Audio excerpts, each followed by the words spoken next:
하나님 말씀은 에레미야 애가 1장 5절부터 11절 말씀까지입니다. 제가 봉독합니다.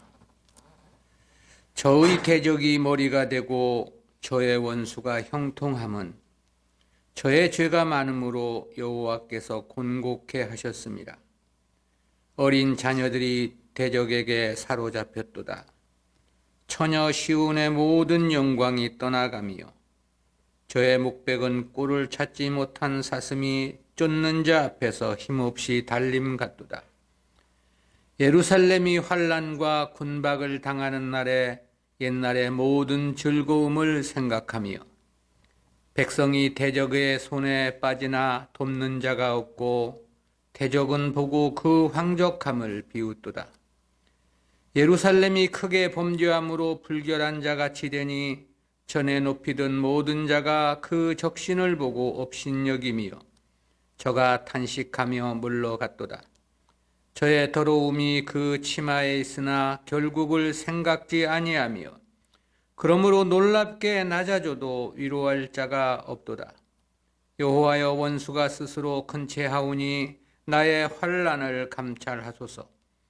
대적이 손을 펴서 보물을 빼앗나이다. 주께서 이미 이방인을 금하여 주의 공회에 들어오지 못하게 하셨사오나 저희가 성소에 들어간 것을 예루살렘이 보았나이다. 그 모든 백성이 생명을 소송시키려고 보물로 식물들을 바꾸었더니 지금도 탄식하며 양식을 구하나이다. 나는 비쳐나오니 여호와여, 나를 권고하옵소서. 아멘. 오늘은 에레미야 애가 제3강 하나님 심판 집행에 대한 비탄이라는 제목으로 말씀을 듣겠습니다. 앞선 1절부터 4절은 팽함한 선민의 참담한 비극과 고통을 비탄한 시였습니다. 이 이어진 본 단락은 원인론적 관점에서 패망을 초래한 하나님의 심판 집행에 대한 비탄을 토로한 부분입니다. 이어 원수에게 고통받는 선민을 위해서 하나님의 관심을 바라는 에레미야의 간곡한 호소를 기록한 내용입니다. 이에 대한 5절부터 11절까지는 구속사적 교훈까지 소주제가 셋으로 요약이 됩니다. 첫 번째는 원인론적 관점의 하나님 심판에 대한 비탄입니다. 이에 대한 5절부터 9절 상반절까지는 내용을 10단락으로 구분해서 살펴보겠습니다. 첫 번째는 5절 상반절에서 저의 대적이 머리가 되고 저의 원수가 형통함은 그랬습니다. 본절은 히브리어 5번째 자음인 해로 시작이 됩니다. 이처럼 5번째 자음으로 시작한 본절은 크게 3가지를 탄식한 내용인데요. 그 첫 번째가 대적이 머리가 되었다는 말씀이죠. 이 대적이 유다의 머리가 되었다는 것, 그것은 곧 유다가 꼬리가 되었다는 뜻이기도 합니다. 그리고 두 번째는 저의 원수가 형통함은 그랬는데요. 그렇다면 이는 역시 유다는 불통했다는 뜻이기도 하고요. 세 번째는 어린 자녀들이 대적에게 사로잡혔도다 그랬습니다. 이는 대적들로부터 전혀 긍휼함을 얻지 못했다는 그런 뜻입니다. 어린 자식들이 긍휼을 얻지 못했다면 그 누구도 긍휼함을 얻지 못했다는 뜻이 되기 때문이죠.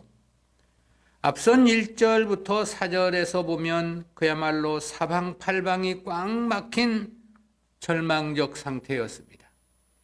그리고 이러한 망국의 형태는 신명기 율법의 성취라고 말할 수 있습니다. 신명기서 28장 44절에서 그렇게 말씀을 했죠.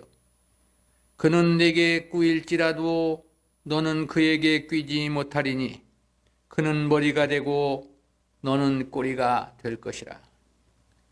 이 말씀에서 보면 그야말로 유다가 꼬리가 되었던 것은 순전히 그 원인이 유다 백성들에게 있었음을 분명히 하고 있는 것입니다.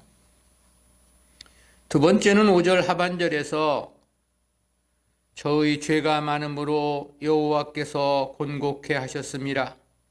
어린 자녀들이 대적에게 사로잡혔도다 그랬습니다. 이는 왜 대적이 유다의 머리가 되고 또 원수가 형통하였는지에 대한 이유 설명입니다. 그것이 유다 백성들에게 죄가 많았기 때문이라고 고백을 한 거죠. 여기서 죄로 번역된 히브리어는 기본형 페사흐라는 단어인데요. 이는 구약 성경에서 이 죄라는 뜻으로 가장 많이 사용되는 이 하타라는 단어와는 그 의미가 다소 차이가 있습니다. 이 하타는 율법이나 규례 등을 어기는 종교적 범죄를 나타냅니다.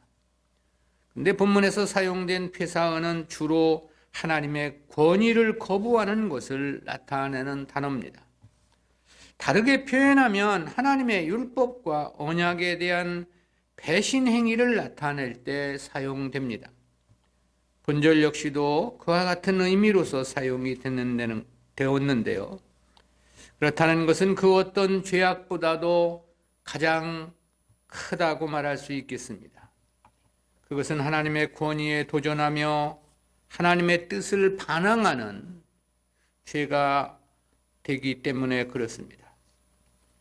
세 번째는 6절 상반절에서 처녀 시온의 모든 영광이 떠나가며 그랬습니다. 본문 6절은 히브리어 자음 6번째인 와우라는 단어로 시작을 합니다. 첫 자음 와우로 시작되는 본문은 예루살렘의 모든 영광이 사라졌음에 대한 탄식입니다. 여기서 영광으로 번역된 기본형 하다르는 아름다움, 위엄, 존귀, 화려함 등의 뜻을 나타냅니다. 이는 하나님의 영광을 나타내는 데 주로 사용되는 카보드라는 단어와는 좀 다릅니다. 하다르는 구약 성경에서 모두 29번 사용이 되었는데요. 그 용례는 먼저 하나님의 선하심을 나타내 보이는 이 자연의 아름다움과 관련해 사용이 됐습니다. 둘째는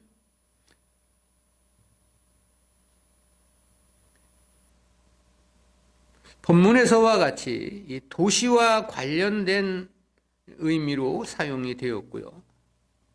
세 번째는 한 공동체의 아름다운 면모를 나타내는 축복 구문에서 사용이 됐습니다. 그런데 본문에서는 영광이 하나님 백성에게서 떠났다는 의미로서 사용이 된 건데요. 이와 같은 영광은 본래 하나님께서 주신 선물이라고 말할 수 있겠습니다. 따라서 하나님께서 그 누군가에서 떠나시게 되면 주어졌던 영광 역시 떠날 수밖에 없는 거죠. 그랬기에 앞선 1절에서 전에는 열국 중에 크던 자가 이제는 과부같이 되었고 전에는 열방 중에 공주되었던 자가 이제는 노예 같은 자가 되었음을 비탄했던 것입니다. 네 번째는 6절 하반절에서 저의 목백은 꼴을 찾지 못한 사슴이 쫓는 자 앞에서 힘없이 달림 같도다 그랬습니다.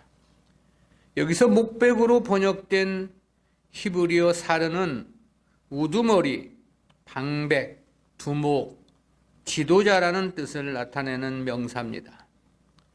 따라서 이는 예루살렘이 함락될 당시 도망을 쳤다가 붙잡힌 시드기야 왕과 그 수하 방백들을 염두에 둔 표현으로 보입니다. 그런데 그들이 힘없이 달아나는 허기진 사슴의 비유를 한 겁니다. 실제 당시 시드기야가 성벽을 뚫고 몰래 도망을 친 것은 예루살렘 성 안에 물도 양식도 없었기 때문입니다.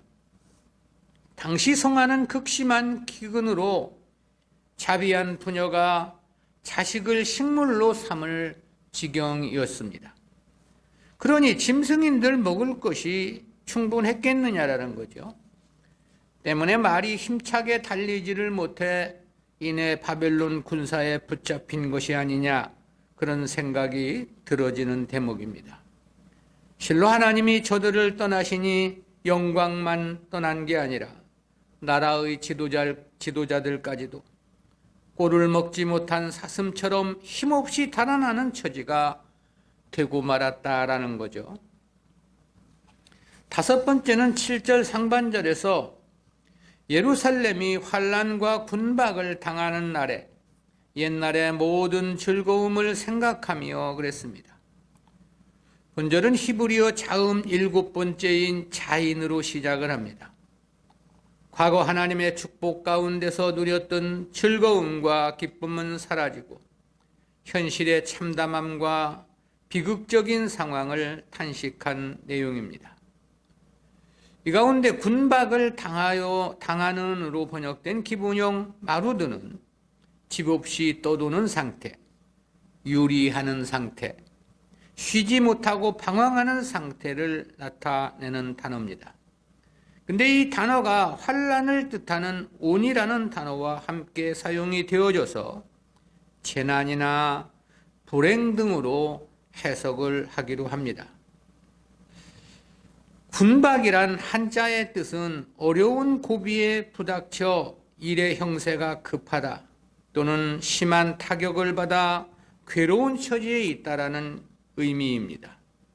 즉 감당기 힘든 절망적 현실을 맞이하여 과거 하나님의 은혜와 축복을 누렸던 그때를 회상했다는 그런 의미인 거죠. 그렇다면 저들의 당시에 당한 심적 고통은 더욱더 쓰리고 아팠을 것이라는 생각이 들어집니다. 여섯째는 7절 하반절에서 백성이 대적의 손에 빠지나 돕는 자가 없고 대적은 보고 그 황족함을 비웃도다 그랬습니다. 본문은 도탄에 빠진 유다 백성들을 돕는 자가 아무도 없고 도리어 대적들의 비웃음거리만 되었음을 탄식한 내용입니다. 여기서 이 황족함으로 번역된 미시바트는 그치다, 중지하다라는 뜻의 동사 이 스와바트에서 유래한 명사인데요. 중지나 멸절을 의미합니다. 개역 개정판 성경은 멸망으로 번역을 했습니다. 본문에서는 예루살렘이 철저하게 멸망당한 상태를 나타내기 위해 사용이 되었습니다. 비웃는도다로 번역된 기본형 사크는 기뻐하다, 뛰놀다, 조롱하다, 비웃다 등의 뜻으로 번역되는 단어입니다. 본문에서는 예루살렘의 멸망에 대한 악의에 찬 기쁨, 곧 조소의 의미로서 사용이 됐습니다. 앞선 2절에서는 예루살렘의 불행을 위로하는 자가 없었다고 그랬죠.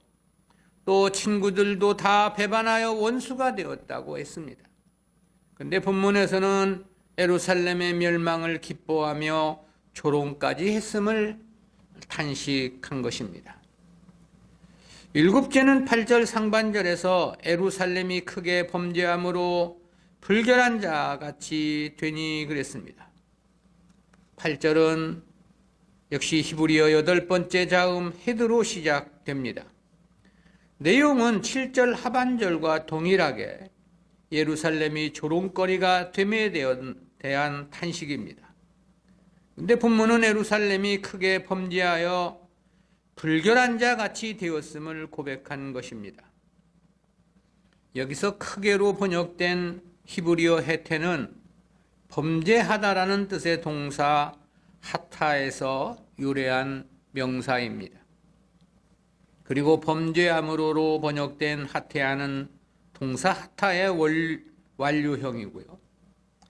이처럼 동일한 어근을 반복해서 사용한 것은 예루살렘의 범죄가 그만큼 심각했음을 강조하기 위함입니다. 여덟 번째는 8절 하반절에서 전에 높이던 모든 자가 그 적신을 보고 업신여기며 저가 탄식하며 물러가도다 그랬습니다. 여기서 이 적신이란 벌거벗었다는 그런 뜻입니다. 그리고 업신여기며라는 것은 조롱거리가 되었다는 뜻이고요. 이는 예루살렘이 크게 범죄한 결과가 어떠했는가를 탄식한 고백이라고 말할 수 있겠습니다. 1절에서는 처녀 시온이 열국 중에 큰 자였고 열방 중에 공주였다고 그랬습니다. 그러나 이제 예루살렘은 더 이상 아름다움이나 존귀한 존재가 아니라는 거죠. 오히려 벌거벗겨진 채 조롱과 수모를 겪어야만 하는 불쌍한 처지가 되었다는 뜻입니다. 그러기에 자신의 추한 모습을 보이지 않으려고 달아난다는 그런 말씀을 하신 거죠. 아홉 번째는 9절 상반절에서 저의 더러움이 그 치마에 있으나 결국을 생각지 아니하며 그랬습니다. 9절은 히브리어 아홉 번째 자음인 테드로 시작이 됩니다. 아울러 본절은 앞선 5절부터 계속되어 온 유다 패망의 원인론적 관점을 비탄한 군문의 마지막 문장입니다. 여기서 저의 더러움이로 번역된 히브리어 투무와 타은은 문자적으로 그녀의 부정한 것이라는 그런 뜻입니다. 본문에서 이 단어는 생리 중인 여성의 이 부정한 상태를 가리키는 말입니다. 그러니까 여성의 생리가 치마에 묻었다는 의미가 되겠는데요. 그렇다는 것은 저들의 부끄러움을 더 이상 감출 수 없을 만큼 만천하에 드러났다는 비유적인 표현입니다. 그럼에도 저들은 그 결국을 생각지 않았다고 했습니다. 이처럼 부정한 죄를 지었음에도 그로 인한 결과가 어떠할 것인가에 대해서 도무지 계산하거나 생각하지 않았다는 그런 뜻이죠. 그만큼 영적인 감각이나 감수성이 극도로 무뎌졌음을 지적한 말씀입니다. 열 번째는 9절 중반절에서 그러므로 놀랍게 낮아져도 위로할 자가 없도다 그랬습니다. 이는 자신들의 부끄러운 죄악을 생각지 않은 결과가 과연 어떠했는가를 탄식한 내용입니다. 더 이상 낮아질 수 없을 만큼 낮아졌음에도 위로할 자가 없다고 말합니다. 성도가 자신의 본분을 망각한 궁극적 결과는 가장 비극적이고 비참한 결과일 수밖에 없음을 보여주는 역사적인 계시라고 말할 수 있겠습니다.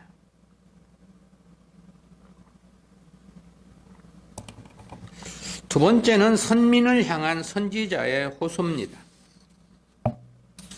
이에 대한 9절 하반절부터 11절까지는 내용을 다소수로 구분해서 살펴보겠습니다. 첫 번째는 9절 하반절에서 여호와여 원수가 스스로 큰 채 하오니 나의 환난을 감찰하소서 그랬습니다. 본문은 감찰하소서로 번역된 레란 단어로 시작되는 문장입니다. 유다의 참담한 패망에 그 누구의 도움도 받을 수 없는 상황에서 하나님의 도우심을 다급히 요청한 것이라고 말할 수 있겠습니다. 그 이유에 대해서 원수가 스스로 큰 채 하였기 때문이라고 그랬습니다. 예레미야 선지자는 당시 유다가 당하는 환난이 자신들의 죄악이 그 원인이라는 사실을 잘 알고 있었습니다. 때문에 작금의 환난은 하나님께서 주도하시는 징계이며 심판이었다는 사실 역시 너무나도 잘 알고 있었습니다. 그런데 바벨론은 자신들이 세상의 주인이나 된 것처럼 스스로 크게 여기며 기고만장했던 거죠. 예레미야는 자신들이 받는 징계는 마땅함을 자인한 겁니다. 그러나 원수들이 세상의 주인 노릇하는 것은 자신에게 있어 큰 고통이며 고난임을 표명한 겁니다. 두 번째는 10절 상반절에서 대적이 손을 펴서 보물을 빼앗았나이다 그랬습니다. 이 10절은 히브리어 10번째 자음인 요드로 시작되는 문장입니다. 그리고 그 의미는 자기들이 세상의 주인이나 된 것처럼 스스로 큰 채하는 바벨론의 구체적인 죄악을 고발한 것입니다. 그 죄목은 먼저 예루살렘의 보물을 남김없이 탈취해 갔음을 토로했습니다. 그리고 이 보물들은 문맥에서 보면 개인적인 사유물을 가리킨 것이 아닙니다. 예루살렘의 성전 보물들을 가리킨 것으로 보입니다. 즉 성전의 보물들이 대적들에 의해 무참히 탈취해감을 원통이 느끼며 하나님께 그 사실을 호소한 것이 되는 거죠. 세 번째는 10절 하반절에서 주께서 이미 이방인을 금하여 주의 공회에 들어오지 못하게 하셨사오나 저희가 성소에 들어간 것을 예루살렘이 보았나이다 그랬습니다. 이는 하나님의 율법을 근거로 바벨론의 무례함을 하나님께 고발한 내용입니다. 여기서 공회로 번역된 칼은 하나님의 특별한 약속에 의해 부름을 받은 이스라엘의 정치나 종교적인 회집을 나타내는 단어입니다. 근데 구약시대에는 이러한 이스라엘의 집회에는 이방인들의 참여는 철저히 금지되었습니다. 그것은 공회의 순수성과 성결함을 보장하기 위함이었습니다. 즉 구원은 오직 선택된 하나님의 선민들에게만 부여된 특별한 은혜였던 까닭입니다. 근데 이방인이었던 바벨론 군사들이 성소에 들어갔음을 지적을 한 건데요. 특히 여기서 성소로 번역된 히브리어 미크다시는 지성소를 나타내는 단어입니다. 이곳은 선민 이스라엘 백성들조차도 들어갈 수 없는 곳이죠. 오직 제사의 집전을 위해 지정된 제사장들만이 1년 단 한 번 들어갈 수 있는 곳입니다. 그럼에도 바벨론 군사들이 그곳에 들어가 보물들을 약탈하고 성전마저도 불태워 버렸던 거죠. 어찌 보면 예레미야 선지자는 하나님의 이름이 더럽혀짐에 대한 통분함을 하나님께 고발한 것이라고 말할 수 있겠습니다. 네 번째는 11절 상반절에서 그 모든 백성이 생명을 소송시키려고 보물로 식물들을 바꾸었더니 그랬습니다. 이 11절은 히브리어의 11번째 자음인 카프로 시작이 되는 문장입니다.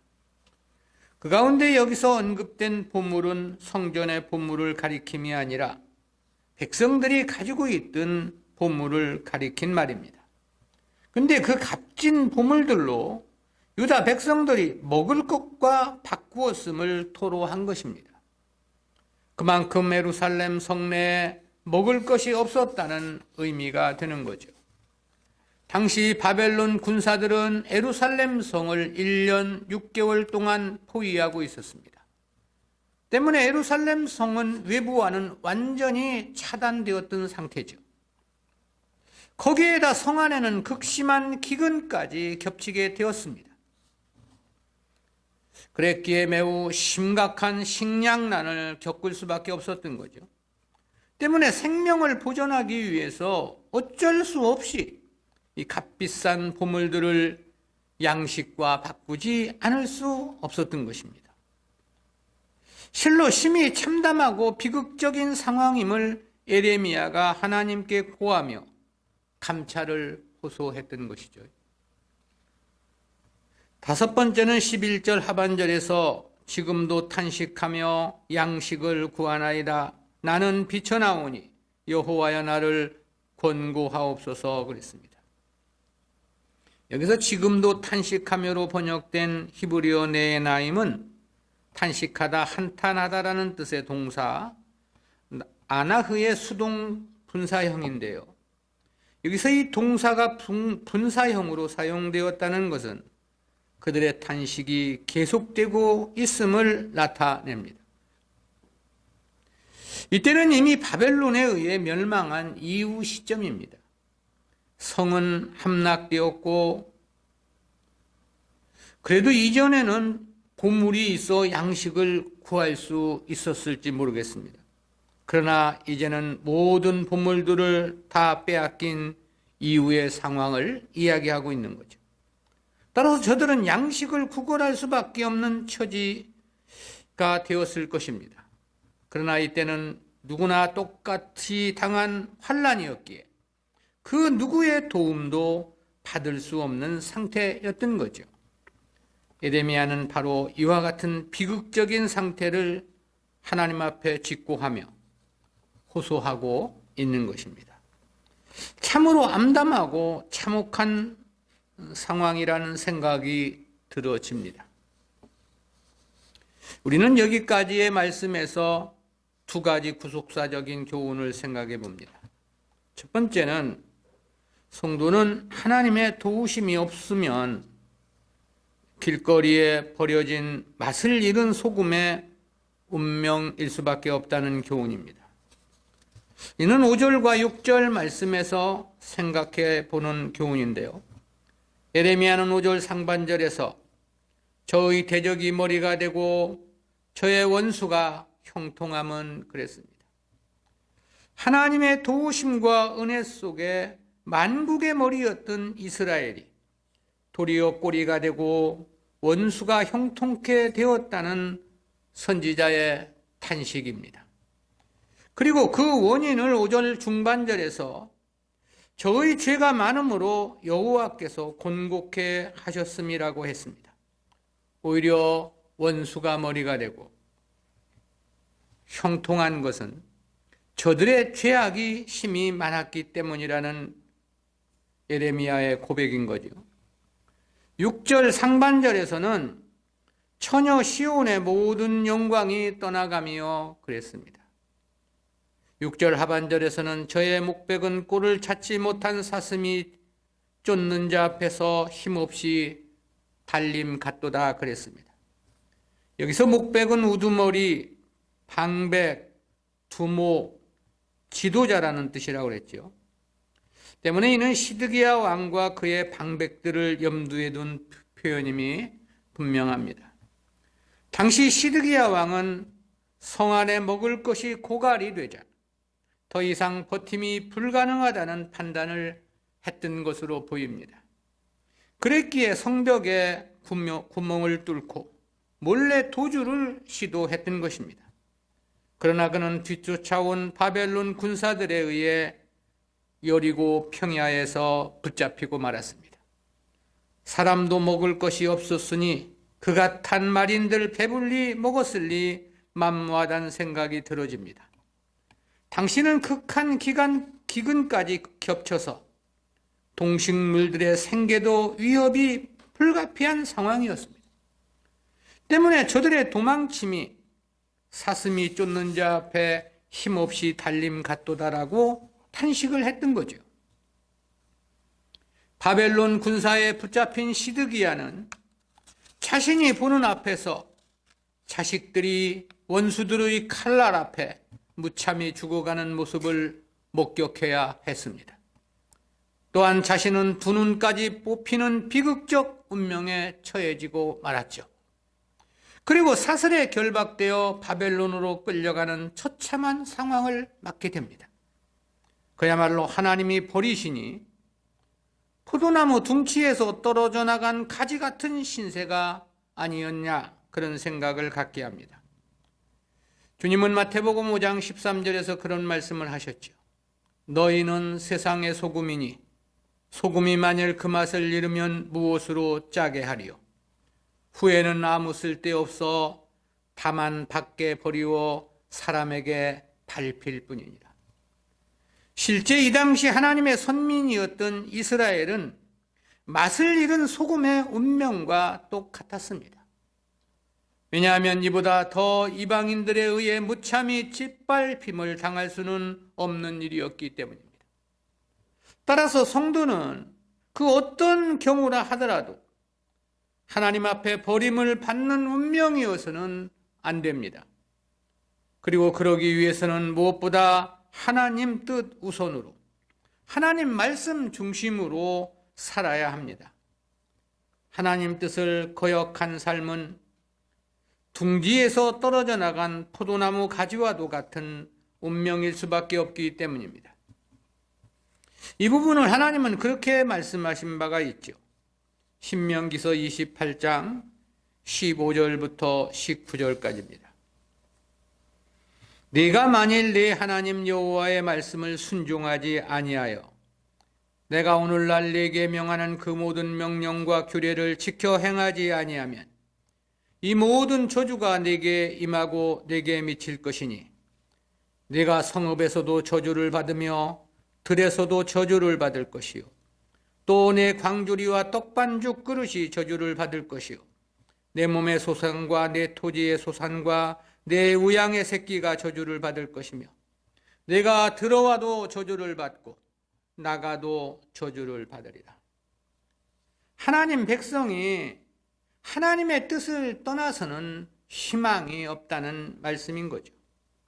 그야말로 아버지 곁을 떠난 탕자가 쥐업 열매로도 배를 채울 수 없었던 것처럼 하나님께서 함께해 주시지 않으면 성도의 비극은 정해진 운명인 것입니다. 그럴 수밖에 없는 것은 하나님은 택하신 자기 백성들에게 하나님 나라, 이 영생의 기업을 주시려는 것이 그 목표요 목적이기 때문에 그렇습니다. 그러므로 성도는 언제나 하나님 중심으로 살아야 합니다. 언제나 하나님과 긴밀하고 밀접한 관계를 유지해야 합니다. 성도가 본분을 잃으면 길가에 버려질 수밖에 없는 맛 잃은 소금과 같은 것은 피할 수 없는 운명이기 때문에 그렇습니다. 두 번째는 하나님의 은혜 중에 있을 때 보다 더 주님께 충성해야 한다는 교훈입니다. 이는 이스라엘의 과거를 회상한 말씀에서 깨닫는 교훈입니다.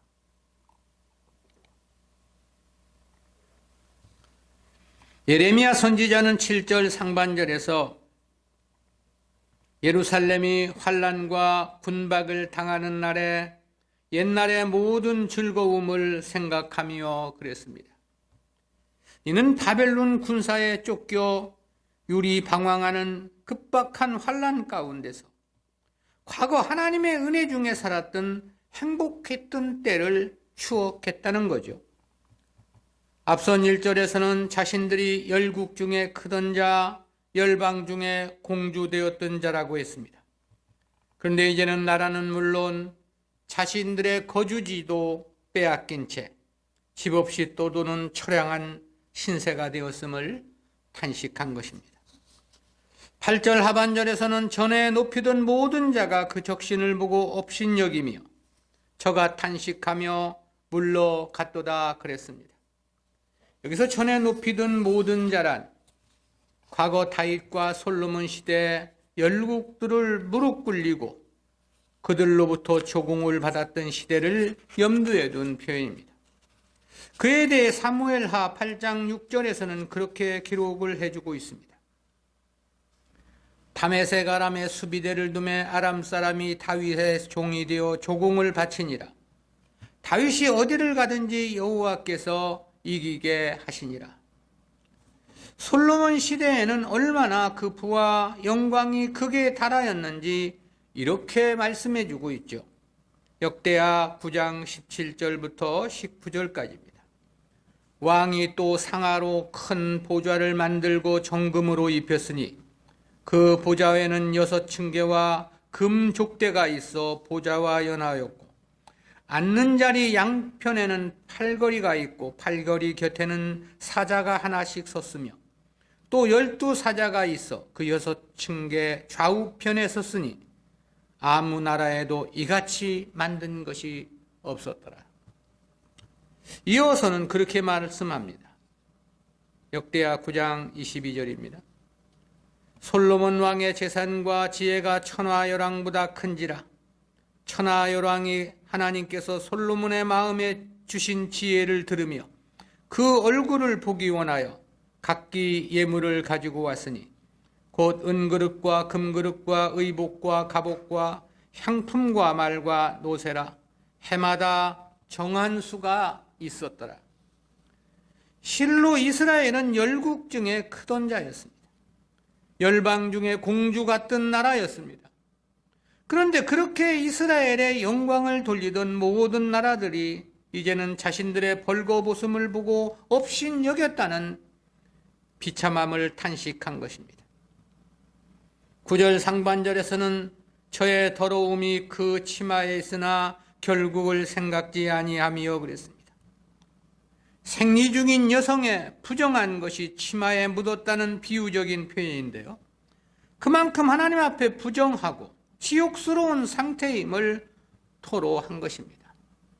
그런데 그런 상태에서 과거에 영광스러웠던 때를 회상해 보았다고 말을 한 거죠. 그렇다면 그 슬픔과 고통은 더욱 컸을 것이라는 생각이 들어지죠. 아쉬움도 컸을 것이고요. 후회도 막급했을 것입니다. 탄식도 컸을 것이고 비통함도 이루 말할 수 없었을 것입니다. 또한 과거의 영광으로 도저히 되돌릴 수 없는 현실 앞에 저들은 더욱더 절망감에 치를 떨었겠죠. 무슨 뜻인가? 성도는 하나님의 은혜 중에 있을 때 보다 더 주님께 충성을 다해야 한다는 교훈입니다. 주어진 기회가 허락되었을 때 마음과 뜻을 다해 주님을 순종하고 주님 섬김에 열과 성의를 다해야 한다는 뜻입니다. 그렇지 않으면 반드시 후회할 수밖에 없는 비통한 운명에 처할 수밖에 없기 때문입니다. 그래서 솔로몬은 그렇게 권면한 바가 있죠. 전도서 12장 1절입니다. 너는 청년의 때 곧 곤고한 날이 이르기 전 나는 아무나기 없다고 할 해가 가깝기 전에 너의 창조자를 기억하라. 여기서의 이 청년의 때란 역시 할 수 있을 때를 가리키는 은유적 표현입니다. 즉 할 수 있는 기회가 허락되었을 때 최선을 다하라는 권면인 거죠. 이어진 2절에서는 그렇게 말했습니다. 해와 빛과 달과 별들이 어둡기 전에 비 뒤에 구름이 다시 일어나기 전에 그리하라. 여기서 해와 달과 별들이 어둡기 전이란 역시 할 수 있을 때, 즉 기회가 있을 때를 가리킨 비유적 표현입니다. 비 뒤에 구름이 일어나기 이전이란 추수철에 비가 왔다가 잠시 비가 그친 상황을 염두에 둔 표현입니다. 즉 곧 다시 구름이 밀려올 것을 염두에 둔 표현인 거죠. 그렇다면 다시 구름이 밀려오기 전에 빨리 추수를 마쳐야만 하는 거죠. 그것은 그 잠깐에 추수할 수 있는 시간을 놓쳐버리게 되면 다 지은 농사를 망칠 수밖에 없는 까닭입니다. 역시 믿음의 기회를 잃어서는 안 된다는 의미입니다. 같은 뜻에서 바울은 에베소서 5장 16절에서 세월을 아끼라 때가 악하니라 라고 말씀을 했습니다. 주어진 기회를 허송해서는 안 된다는 뜻입니다. 허락된 때를 함부로 낭비해서는 안 된다는 거죠. 사실이 그렇습니다. 기회는 언제나 있는 것이 아닌 까닭입니다. 기회가 지나가면 하고자 해도 할 수 없는 까닭입니다. 그러기에 할 수 있는 위치나 환경이 주어졌을 때 보다 더 마음과 뜻을 다해야 합니다. 마음과 뜻, 열과 성의를 다하고 정성을 다 쏟아 부어야 합니다. 기회를 잃은 다음 후에는 아무런 의미가 없기 때문에 그렇습니다. 한 주간도 주님 앞에 최선을 다하는 우리 한 주간의 삶이 되기를 소원합니다. 기도합니다. 사랑의 하나님, 은혜를 감사합니다. 오늘도 거룩한 주님의 날 저희들을 주님 전에 불러주시고 과거 이스라엘 백성들이 어떻게 멸망을 당하였고 그 멸망을 당한 상황에서 어떻게 후회하며 탄식했는가를 통해서 오늘 우리들이 어떠한 마음으로 믿음의 삶에 임해야 할 것인가를 깨닫게 해주심 진실로 감사합니다. 우리가 아무리 오늘을 큰 소리 친다 하더라도 하나님의 도우심이 없으면 우리는 맛을 잃은 소금의 운명과 같을 수밖에 없음을 주여 깨닫게 해주심 진실로 감사합니다. 하나님의 은혜 중에 있을 때 보다 더 주님께 충성을 다하는 우리들의 삶이기를 간절히 소원합니다. 기회를 잃은 다음 탄식해 보아야, 울며 통곡해 보아야 아무런 의미가 없는 까닭입니다. 주여 저희들에게 깨달음을 더해 주시고 믿음 위에 믿음을 더하여 주셔서 주어진 현실에서 최선을 다한 하나님 섬김이 있을 수 있도록 도우시며 함께 주시옵소서. 감사드리옵고 예수님의 이름으로 기도드리옵나이다. 아멘.